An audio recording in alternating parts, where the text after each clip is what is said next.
So, today's video, magluto ng squid para sa among lunch. So, muna ni ang procedure, giwa-iwa niya ana. So, fast forward ta para madali. Babaling ko pa, kuti lang jud siya kaayo. And then, maghiwa na mi og mga lamas na ay siling nga green, sibuyas, awos o luya para mawala ang mga langsa. Then sunod magpabukal mi og tubig. Then nabukal na siya, imo na siyang ilunod. Mga 5 minutes sa siguro, then ihao na. Igo ra jud siyang mulambot ang squid.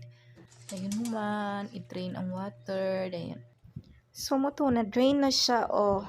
Dayon, magbiga-biga ta kajot, di tisyuhan kay baling inita.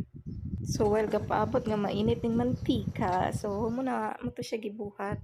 Init ibutang ang ginger, alls ug sibuyas, then ang green nga sili, dayon ang squid. Human ana imikas-mekas, dayon butangan na nimo og sour swan nga soy sauce, magic syrup ug nor liquid seasoning.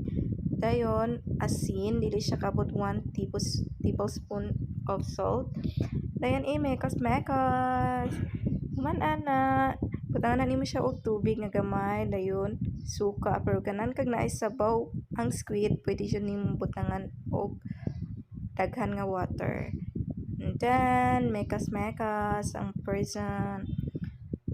So nana ang finished product. Kapaling bapaha umuta og lamig jud siya kaayo. Mura pugkag ni order og mahalon. So thank you for watching everyone.